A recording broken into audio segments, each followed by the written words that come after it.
C'est émouvant parce que aussi je me tiens là où, en quelque sorte, mon père spirituel, le pasteur, comme nous avons dit, Papa Aimé Blanc, s'est tenu, et c'est grâce à cet homme, un dimanche de juin 1973, à la rue Tamponnière, cet homme a prêché avec efficacité, avec foi, et grâce à cet homme qui est aujourd'hui dans les cieux, j'ai pu rencontrer Jésus-Christ comme Sauveur et Seigneur.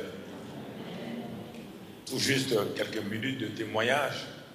Je suis né dans une famille musulmane très pratiquante, dans le nord-ouest du Burkina Faso. Mon nom Mamadou, simplement c'est Mohamed en africain, donc né, et j'ai pratiqué, je faisais aussi ce qu'un bon musulman est censé faire, le carême à l'école primaire déjà. Mais quand je dis aux gens, je n'ai pas changé de religion, j'ai changé de vie, c'est très important qu'ils comprennent. Parce que j'ai grandi donc avec mon père qui était un walidou, vraiment un homme pratique de la religion, un très bon, et je crois que toutes les religions en elles-mêmes sont bonnes. Vous savez, mais maintenant, pour résumer, quand j'ai commencé à aller au lycée, je me suis plutôt intéressé au sport et à la musique. Je jouais dans l'équipe nationale de handball de mon pays, et aussi au basket. Je faisais de la musique. C'est ainsi que les choses spirituelles, les choses religieuses n'avaient plus d'importance pour moi. Et lorsque j'ai eu mon baccalauréat, c'est ainsi que je suis allé en Côte d'Ivoire à l'université, à Abidjan. Il y a eu beaucoup de grèves là-bas. Et bon, le président de l'époque a fermé l'université parce que nous étions vraiment des étudiants trop bouillants. Et ensuite, je suis allé au Togo, parce que là, le Togo nous a accueillis. Et après cela, donc, à la fin, nous nous sommes retrouvés à Toulouse, ici. Il faut reconnaître que je ne devais pas venir à Toulouse. Je ne devais pas être là à Toulouse, parce que tous les étudiants burkinabés qui devaient venir en France ont été envoyés à Poitiers. Ceux qui étaient avec moi ont été envoyés à Poitiers. Et quand je suis arrivé au bureau des bourses, on m'a dit non, toi tu vas à Toulouse. Je n'étais pas content. Mais aujourd'hui je suis content.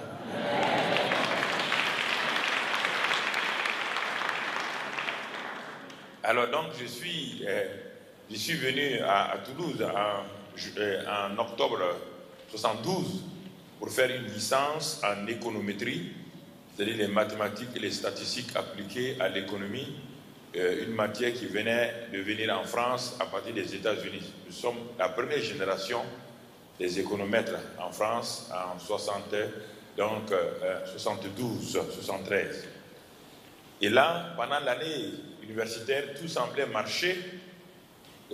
J'avais de bonnes notes et je m'attendais en juin 73 à être licencié S économétrie. Et je me suis présenté dans la salle, ceux qui connaissent l'université des sciences sociales qui n'est pas loin d'ici. Donc, quand je me suis présenté donc, dans la salle d'examen, quand on donnait des sujets très très mathématiques, parce que c'était des gens de Polytechnique et d'ailleurs qui venaient faire cette licence-là. Alors, dès que j'ai pris la feuille, j'étais tellement content, je me suis dit, bon, dans quelques jours, je serai licencié S économétrie. J'étais sûr de moi et j'étais en même temps fier, orgueilleux.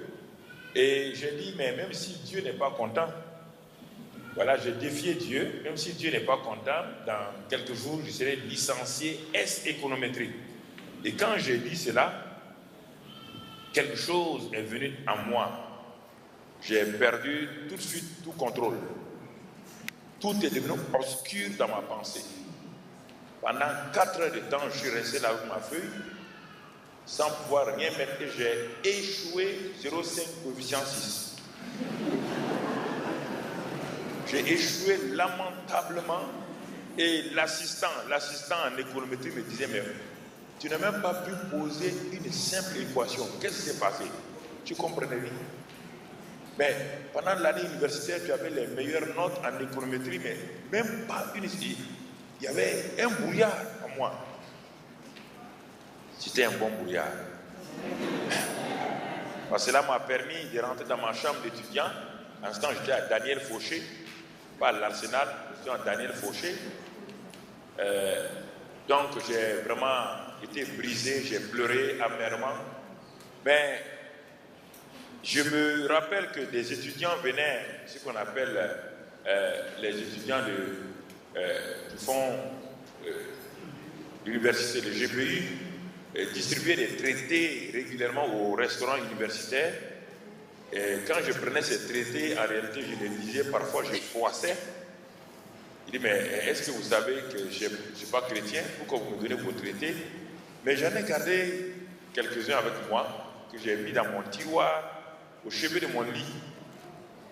Et quand j'ai échoué, je devais préparer la session de septembre. Alors, n'ayant rien à faire, je suis allé emprunter une Bible chez un ami béninois, Hubert. Et ensuite, j'ai commencé à lire les traités. Et j'ai vu que sur ces traités, il y avait un tampon qu'on avait mis, église de la rue Tamponnière. Un après-midi de juin 1973, j'ai cherché comme l'université n'était pas loin, Sciences n'est pas loin de la rue Tamponnière, je suis allé sur la place, et puis ensuite je suis allé, j'ai trouvé, d'abord j'ai cherché la rue, une première fois, pendant 1 heure, je suis revenu, je n'ai pas trouvé la rue, c'était bizarre, je suis revenu à l'université, il faisait une réunion à 15h, dimanche après-midi, il y avait l'évangélisation à 15h. Je suis reparti une deuxième fois, j'ai été poussé à repartir, je suis reparti. Alors, j'ai demandé à un passant, je veux la rue Tamponnière. Il a ri, il dit, monsieur, vous êtes dans la rue Tamponnière. J'étais dans la rue Tamponnière, mais je ne voyais même pas d'écriture Tamponnière. Il m'a dit, vous voulez aller où? Il m'a montré, je suis rentré. Et quand je suis rentré dans une salle, il y avait une véranda, tout juste un hall. Et dans le hall, le petit hall là, j'ai vu une plaque, c'était écrit Église évangélique des Assemblées de Dieu de France. Alors j'ai dit non, ça c'est des protestants. Moi je suis musulman, je n'ai rien à faire des protestants. Pour moi, je croyais, puisque ces traités-là, c'était les traités de T.L. Osborne qu'on distribuait à l'époque. On parlait de miracles, de guérisons. Je me suis dit que ça devait être une secte qui fait des miracles. Et comme moi, je viens d'Afrique, j'ai mes grigris, et ça n'a pas marché, sûrement ces grigris vont m'aider. Et dès que j'ai vu la plaque, j'ai fait demi-tour pour partir. Ceux qui se rappellent la salle de la rue Tamponnière, tout juste, je voulais sortir, parce que l'église était à l'intérieur comme cela, il y avait un petit hall là d'accueil. Dès que je donnais d'eau, je voulais partir, j'ai entendu une voix. Si tu pars, c'est la dernière fois pour toi. Écoutez, c'est le contact avec Dieu. Je ne sais pas qui me parlait.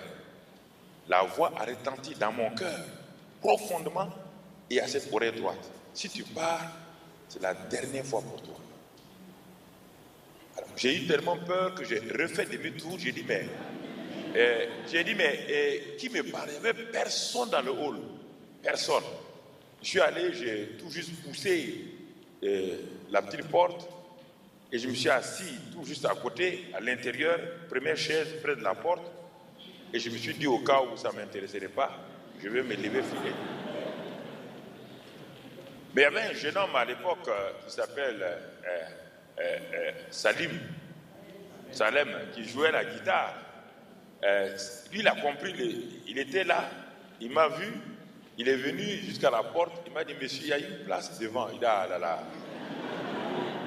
Ce monsieur a tout gâché parce que je ne pourrais plus sortir. Et il m'a fait mettre tout juste à la gauche de la chaire, là. Et j'ai vu un homme se lever, 15h30, pour prêcher l'évangile. Il s'est tenu là, il prêchait l'évangile, mais jamais il ne regardait de mon côté. Quand il prêchait, il regardait là et à droite, mais jamais là. Mais en même temps qu'il prêchait, il regardait là et là. Ses paroles m'atteignaient moi ici. Alors j'ai dit, mais c'est pas possible. Ce monsieur ne me connaît pas. Ce prédicateur, il ne me connaît pas. Mais il révèle ma vie. Alors j'ai essayé de faire le dur. J'ai d'abord durci mon visage. Ça n'a pas marché. J'ai tenu mon menton. Ça n'a pas marché. Je me suis baissé. Mais ces paroles me pénétraient. Ces paroles me pénétraient. Et à la fin, quand il a lancé l'appel, qui veut recevoir Jésus comme sauveur et Seigneur? Alors j'ai dit, mais... Et puis à un moment donné, voilà ma réflexion, j'ai dit, mais je ne savais pas que les Blancs étaient des sorciers. Il ne me connaît pas et puis il révèle ma vie. Donc il doit être un sorcier. Je ne savais pas qu'il y avait le Saint-Esprit. Je ne savais pas. Pour moi, c'était un sorcier. Et monsieur, il ne me regarde pas. Il ne me parle pas. Mais il révèle ma vie, c'est-à-dire un sorcier. Et quand il a lancé l'appel, sans savoir, comme un ressort, je me suis trouvé là, devant la chaire. On était là quelques-uns cet après-midi. Il nous a fait la prière de repentance. On a cru. Puis ensuite, il a prié pour nous. Moi, j'avais mal dans mon corps. Il a prié pour nous. Et nous sommes allés. Et une dame qui s'occupait de la... Il y avait une petite librairie à l'angle de l'église et au fond. Et est allée et m'a acheté une belle Bible à la couleur rouge. Quand il voulait sortir, il dit, monsieur, tenez cette Bible, lisez-la. J'ai pris la Bible et sachant ce qui peut m'arriver au retour au pays, vu que je suis d'une grande famille très très musulmane pratiquante, j'ai voulu m'assurer réellement ce que ce livre-là contenait, qu'on appelle la Bible. Donc, cet après-midi de juin, jusqu'en septembre, j'ai lu la Bible de Genèse, Apocalypse, verset par verset. Verset par verset. Je n'ai pas voulu que quelqu'un me raconte autre chose, j'ai voulu moi-même savoir ce que cette soi-disant Bible, Sainte Bible-là contient. Et c'est pendant cette lecture de la Bible au mois d'août, donc nous étions maintenant au mois d'août, et j'ai commencé à évangéliser avec le pasteur blanc. Il nous faisait distribuer des traités dans les rues tout autour de l'église à 14h le dimanche après-midi. Et un soir du mois d'août, j'étais dans ma chambre d'étudiant. Cette fois-ci, j'étais plus à Daniel Fauché, j'étais maintenant à l'Arsenal. Et en priant dans ma chambre, un soir, après une réunion, un lundi, donc, je me suis assoupi au pied de mon lit, là, et j'ai été réveillé. J'étais réveillé par une puissance qui me traversait. Et quand je me suis réveillé, je me disais, mais qu'est-ce qui ne va pas?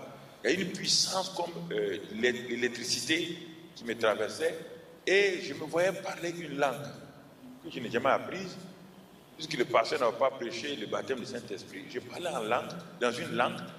Je me suis dit, je suis fou. Qu'est-ce qui se passe?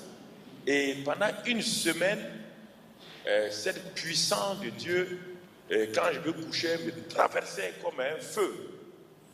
Et en ce moment-là, le dimanche suivant, je suis allé, dès que M. Blanc m'a vu, il dit, Mamadou, tu es baptisé du Saint-Esprit. Il dit, M. Blanc, qu'est-ce que c'est? Il m'a dit, non, il y a une puissance qui sort de toi, tu es baptisé du Saint-Esprit. Et je lui ai raconté mon témoignage. Ah, il m'a dit, voilà, c'est ça, parce que tu as été rempli du Saint-Esprit. Il m'a expliqué. Et depuis ce moment, quelque chose s'est passé. Les visions, les dons spirituels ont commencé à se manifester dans ma vie.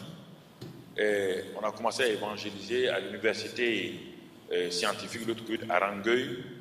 Monsieur Blanc nous a amenés là-bas. Et ensuite, sur le marché forain, il y avait un marché forain du samedi où il nous amenait, on mettait des stands. On distribuait des traités, des Bibles. Les gens nous insultaient, mais on était là, on était contents d'être insultés pour Christ. Ensuite, il nous amenait dans les bus. Alors, il a mis en moi, cet homme-là a mis en moi le désir d'évangéliser. Et il a mis en moi ce feu de gagner des âmes.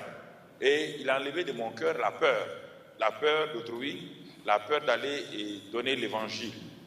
Alors, c'est à partir de ce moment-là que, comme je l'ai dit, les dons spirituels ont commencé à se manifester. Alors, je voyais quelqu'un au campus, je peux vous dire ce que vous avez. La parole de connaissance venait, la parole de sagesse se manifestait. Alors, et puis, je priais pour les gens étaient guéris. Pourtant, j'étais un jeune converti. C'est ainsi que j'ai continué jusqu'à ce que, en septembre, je suis allé pour faire ma deuxième session. Donc, j'ai échoué en juin pour avoir défié Dieu. En septembre, dès que j'ai eu le sujet, là, j'ai baissé la tête. J'ai rendu grâce à Dieu. Dit Seigneur, tu as bien fait de m'avoir fait échouer en juin à cause de mon orgueil. Et maintenant, je te rends grâce.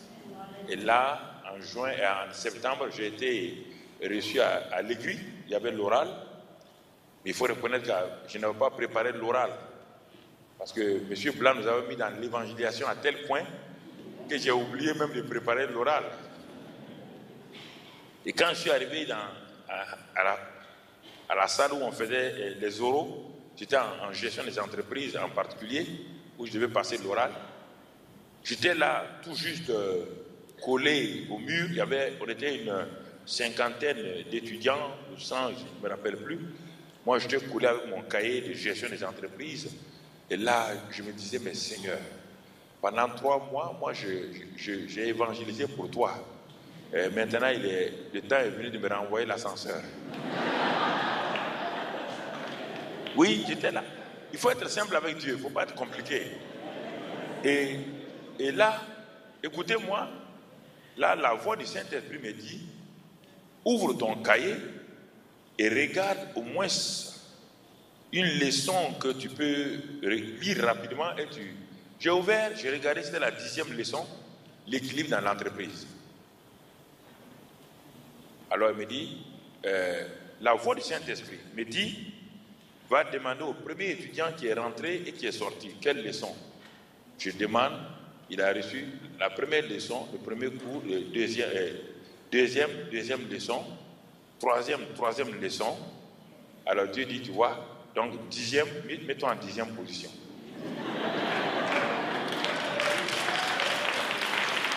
Et là, je n'avais plus de stress. Vous voyez, quand il y a une réponse, il n'y a plus de stress. Les gens disaient, Mamadou, vas-y, dis non. J'étais devenu poli. Allez-y.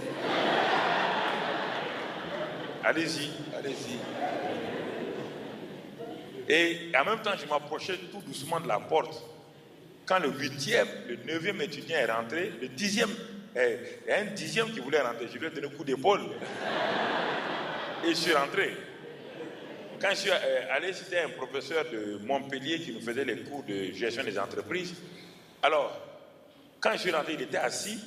Et puis moi, j'étais là, parce que tu viens d'abord et il choisit, tu dis, bon, on va traiter tel cours. Tu donnes 5 minutes, tu vas dans un coin, sur une table, tu traites le sujet, tu viens présenter. Dans mon cœur, je dis, Seigneur, faut pas... Tu as dit 10e cours, c'est 10e. Et là, effectivement, le professeur lève la tête et dit, allez-y traiter la 10e leçon. C'est ainsi que j'ai eu ma licence en économétrie. Donc, oui. Et Dieu a continué avec moi. C'est après la licence, j'ai fait le 3e cycle, le DES, etc., etc. Je me suis inscrit au doctorat d'État et tout. Je crois que ça, c'est autre chose. Mais chaque fois, même là, Dieu m'a aidé à passer le DES qui était le premier diplôme aussi qu'on venait de faire en France. Il n'y a pas de DES, on passait directement de la licence, il n'y a pas de maîtrise, on passait et puis après on passait au doctorat, soit du 3e cycle ou au doctorat d'État qui prenait un certain nombre de temps. Et après, M. Blanc, on a construit la salle de la place Arnaud Bernard, c'est ça? Voilà, on a construit cette salle. On a construit cette salle et c'est là où un jour encore je priais intensément parce que j'avais faim et soif de connaître mieux Dieu et de savoir comment je devais être utile au Seigneur. Et pendant cette période, c'est maintenant, ça c'est 2 ans après, le Seigneur va commencer à me parler profondément. Un soir, je priais de minuit à 6 heures du matin. J'ai prié comme cela. Vraiment, je priais, je me levais, je préparais mon mémoire pour le DS et tout. Quand je me couchais, et vers 6h35, dans ma chambre d'étudiant, donc à la rue, comment tu as, c'est ça? Donc là, tout juste quand j'ai posé ma tête sur mon oreiller, 6h35 du matin, et la grande voix qui passe toujours derrière là, j'entendais des voitures qui circulaient déjà. Je n'ai pas fermé les yeux. Ma voisine à l'étage avait ouvert son robinet et brusquement, je vois devant moi un grand écran. Je ne dormais pas, un grand écran, plus grand que celui-là. Et je me vois moi-même sur cet écran-là projeté et je vois une vision ouverte, une vision surnaturelle où le Seigneur m'a présenté. Il a commencé à me parler des hommes de Dieu dont je n'ai jamais entendu le nom, Smith, Wigglesworth, Osborne, je n'ai jamais entendu leur nom. Et puis la voix écrivait ces noms-là sur l'écran, écrivait ces noms sur l'écran. Puis ensuite, quand c'est fini, il m'a parlé. Et à un moment donné, la vision s'est éteinte comme l'écran du téléviseur. Là, je me suis assis, je dis, mais c'est sérieux, qu'est-ce qui se passe? Mais pourtant, je ne dors pas. Ce que je viens de voir, je ne dormais pas. C'est clair, j'entendais des voisins. Et je suis allé voir Michel Chiner, qui est pasteur à Lyon, qui était le chef de Michel Chiner, qui était le chef de la jeunesse. C'était un jeune qui voulait entrer dans le ministère. Il est un grand pasteur à Lyon. Il dit, Michel, est-ce que tu connais Smith Wigglesworth? Il m'a dit, toi, un jeune converti, où tu as entendu ce nom? Il dit, non, Michel, je ne lui ai rien dit. Il m'a dit, non. C'était un apôtre de la foi en Angleterre, il est mort maintenant. Il y a eu beaucoup de résurrections entre ses mains, des gens ont été ressuscités. Alors, il m'a dit, où tu as eu ce nom? Je ne lui ai rien dit. Après, j'ai attendu un moment donné, je lui ai demandé le nom d'Osborne, tout ce que Dieu m'a montré. Mais Michel était étonné, il dit, mais où as-tu eu ce nom, toi qui es un jeune converti? Alors quand nous sommes quittés, j'ai dit à Dieu, mais Seigneur, tu me dis, si je viens à toi et si je m'attache à toi, tu vas me donner un ministère comme cela. D'abord, le mot ministère, je ne savais pas qu'est-ce que c'était. Il dit, non, peut-être ce n'est pas moi, mais moi je suis venu pour avoir des diplômes, être banquier, pas pour être pasteur. J'ai continué, j'ai écrit tout dans un agenda, j'ai tout écrit, la vision. Aujourd'hui, quand j'en parle, c'est clair. Mais j'ai continué à prier et à écrire mon mémoire. Et ça, c'était le 7 février 1975. Le 15 février 1975, à la même heure, le matin encore, quand j'ai fini de prier, là, dès que j'ai posé ma tête sur mon oreiller, un vent traverse ma chambre. Et la voix dit, Jésus vient. Quand j'ai entendu Jésus vient, je me suis tourné comme cela, j'étais couché, je regarde, je vois le visage de Jésus, tellement pur. J'ai eu peur, je me retourne comme cela, de ce côté du mur, dans ma chambre, et je vois Jésus en personne assis dans ma chambre. Ça, c'est le 15 février 1975. Donc, et là, j'étais couché là, je regarde Jésus, il me regarde. Quand il a su que je le regardais fixement, il a pointé son doigt comme ça, il dit, voici, j'ai détruit les œuvres des ténèbres et je te donne la puissance sur l'ennemi. Il a fini de parler, attendez, quand il a fini de parler, il s'est levé, il a fait 1 pas, 2 pas, 3 pas, il a disparu par le mur.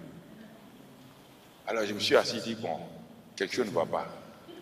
Est-ce que je rêve, mais c'est des illusions, ou je deviens fou? Mais le 21, la semaine suivante, à la même heure, le matin, je priais encore. La gloire de Dieu a rempli ma chambre d'étudiant. Une gloire plus que le soleil. Une gloire le matin, ça a rempli toute ma maison. Donc je voyais plusieurs frères de l'église, de l'assemblée à l'époque. Je les voyais et ils étaient là, on parlait en langue. Et puis la puissance de Dieu elle rentre dans cette chambre-là, comme ce que, quand vous lisez dans Chroniques ou dans Roi, comment la gloire de Dieu est rentrée dans le temple avec Salomon. Mais j'étais visité puissamment, et c'est en ce moment-là, quand ces 3 semaines se sont écoulées, j'ai vu que je suis allé parler à M. Blanc, je lui ai expliqué ce qui est arrivé. Il m'a dit que c'était un appel. Mais je ne sais pas qu'est-ce qu'un appel, parce qu'à l'époque, c'était pas comme aujourd'hui, on se jetait dans le ministère. Donc il fallait une procédure et tout.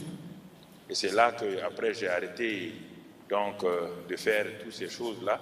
Après avoir obtenu le DES, tout juste en même temps, je me suis inscrit au doctorat, mais après j'ai arrêté tout pour aller chez moi et pour travailler et commencer à évangéliser. C'est ainsi que la flamme de l'évangélisation a commencé. J'étais directeur d'entreprise, j'étais directeur commercial d'entreprise.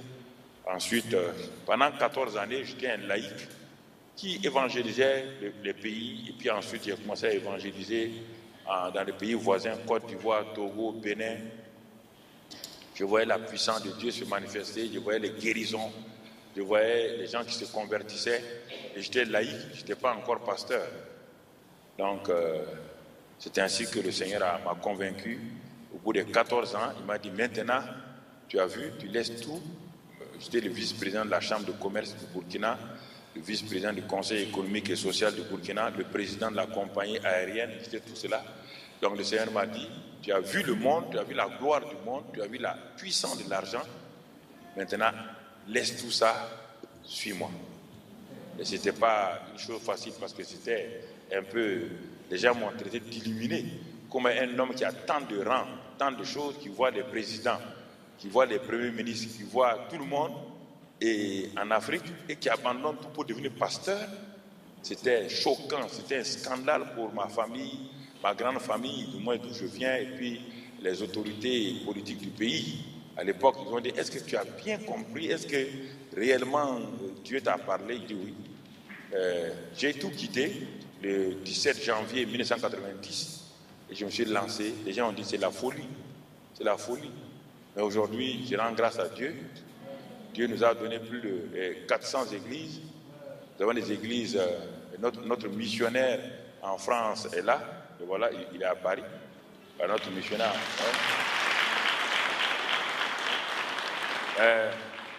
Nous avons ouvert à Rome, une église à Rome.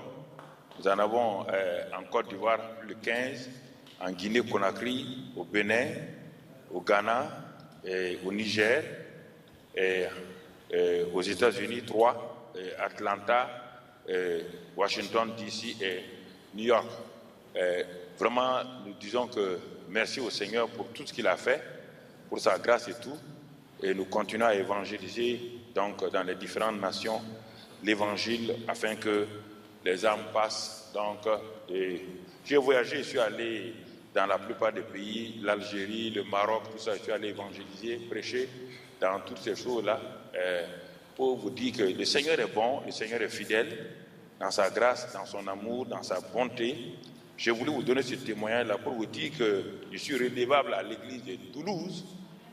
C'est grâce à l'église de Toulouse que j'ai pu entendre. Si j'étais parti à Poitiers, ce ne serait pas la même chose. Dieu a permis que tout le monde aille à Poitiers et que moi je vienne à Toulouse. Donc parce qu'il avait un plan pour moi. Donc je remercie le Seigneur pour ce qu'il a fait. Aussi parce que l'église de Toulouse nous a bien tenus. Bon, il y a les mamans, nous étions tout le temps sur les cerisiers de Madame Blanc. Elle avait un cerisier dans sa cour où on était. C'est nous qui partions manger tous ces cerises avec Abdoulaye et les autres. Et effectivement, les étudiants africains avaient été vraiment adoptés par la famille de M. Aimé Blanc. Donc, nous étions tout le temps là-bas en train de manger, de tout faire. L'église vraiment nous a accueillis. On n'a pas senti ni aucune forme de rejet, rien. L'église vraiment de la rue Tamponnière et plus tard de l'Arsenal, c'était une église d'amour. Vraiment, ils nous ont saisis. C'est vrai que tout n'est pas parfait. N'essayez pas, il n'y a que Dieu qui soit parfait. Ne vous en faites pas. N'allons pas prendre 1% de choses pour nuire à 99%.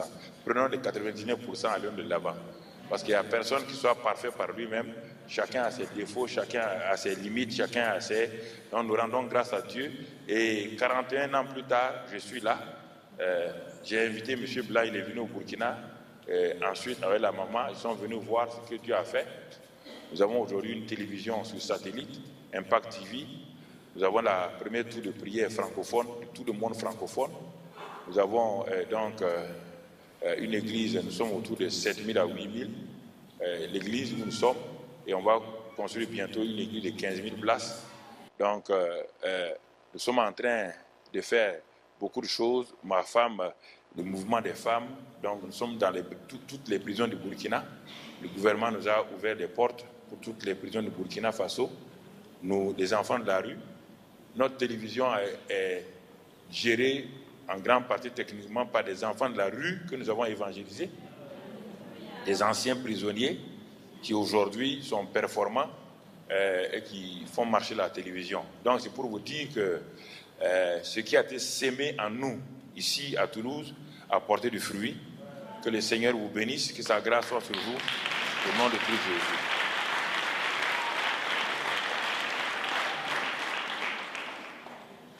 Comme quelqu'un peut dire, de Nazareth, quelque chose de bon peut arriver. Oui, de Nazareth, quelqu'un de bon est sorti, il s'appelle Jésus de Nazareth. De Toulouse, quelqu'un de bon est sorti, il s'appelle Mamadou Karambiri. Voilà. Oui, c'est vrai.